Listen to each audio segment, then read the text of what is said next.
வணக்கம், நான் Sudarshan Mahesh. India Today and C Voter இவர்கள் வழங்கிய மூட் ஆஃப் தி நேஷனில் எந்தெந்த மாநிலங்களில் வரக்கூடிய காலங்களில் தேர்தல் நடைபெறவிருக்கிறது, சட்டமன்ற தேர்தல், அதனுடைய நிலவரம் இன்னைக்கு டேட்டில் என்னவா இருக்கும் அப்படின்றத தெரிஞ்சுக்கிட்டும், லோக்சபா தேர்தல் இன்னைக்கு டேட்டில் நடந்தது அப்படின்னா அதனுடைய ரிசல்ட் என்ன மாதிரி இருக்கும், லோக்சபாவினுடைய ரிசல்ட்ஸ் என்ன மாதிரி இருந்தது, தற்பொழுதைய பிப்ரவரி மாதத்தில் லோக்சபா தேர்தல் நடந்ததுன்னா அதனுடைய ரிசல்ட்ஸ் என்னவா இருக்கும் அப்படின்றத தெரிஞ்சுக்கலாம். லோக்சபா தேர்தலில் என்டிஏ 293 இடங்களையும், இந்திய அலையன்ஸ் 234 இடங்களையும், மற்றவர்கள் 16 இடங்களையும் கைப்பற்றி இருந்தார்கள் அப்படின்றத நம்ம பார்த்தோம். ஸோ இன்னைக்கு டேட்டில் தேர்தல் நடந்தது அப்படின்னா என்டிஏ 47% வாக்கையும், இந்திய அலையன்ஸ் 41% வாக்கையும், மற்றவர்கள் 12% வாக்கையும் பெறுவார்கள்னு சொல்லியிருக்கிறாங்க. ஸோ வாக்கு வித்தியாசம் அப்படின்னு பார்க்கும் பொழுது என்டிஏ 43லேருந்து 4% வாக்கை இன்க்ரீஸ் பண்ணி 47% இருக்குது.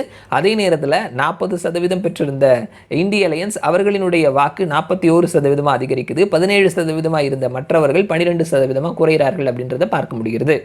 நம்ம சீட்டை கன்வெர்ட் பண்ணி பார்க்கும் பொழுது பிஜேபி தனி கட்சியாக 281 இடங்களையும், காங்கிரஸ் 78 இடங்களையும், மற்றவர்கள் 184 இடங்களையும் கைப்பற்றுவார்கள்னு சொல்லியிருக்கிறாங்க. பிஜேபி தனி மெஜாரிட்டி பிடிப்பார்கள் அப்படின்னு சொல்லியிருக்கிறாங்க.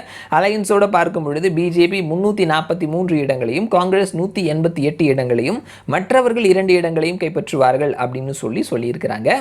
பிஜேபி தற்பொழுதை விட கிட்டத்தட்ட 50 இடங்கள் அதிகமாக பிடிக்கிறாங்க. அதே மாதிரி இந்திய அலையன்ஸ் 50 இடங்களை இழக்கிறார்கள் அப்படின்றதையும் கவனிக்க முடிகிறது. மற்றவர்கள் 4 இடங்கள் மட்டும் இழக்கிறார்கள் அப்படின்றத கவனிக்க முடிகிறது. இன்றைய டேட்டில் தேர்தல் நடந்தது அப்படின்னா பிஜேபியினுடைய கை ஓங்குது. 50 இடங்களையும் அதிகமாக பெறுவார்கள். பிஜேபி பெரும்பான்மையோட ஆட்சி அமைப்பார்கள் அப்படின்னு சொல்லியிருக்கிறாங்க. தேர்தலுக்கு அப்புறமா, லோக்சபா தேர்தலுக்கு அப்புறமா நடந்த ஹரியானா, மகாராஷ்டிரா, தில்லி இந்த தேர்தலினுடைய தொடர் வெற்றி, அதனை பொறுத்து உத்தரப்பிரதேசம், மகாராஷ்டிரா இந்த மாநிலங்களில் பிஜேபி மீதான அதிருப்தி மாறி அங்கே மக்கள் பிஜேபிக்கு ஆதரவாக இருப்பார்கள் அப்படின்னு C voter and India today அவர்களினுடைய கணிப்பில் சொல்லியிருக்கிறாங்க. மறுபடியும் நான் உங்களை இன்னொரு வீடியோவில் சந்திக்கிறேன். அது வரைக்கும் நன்றி.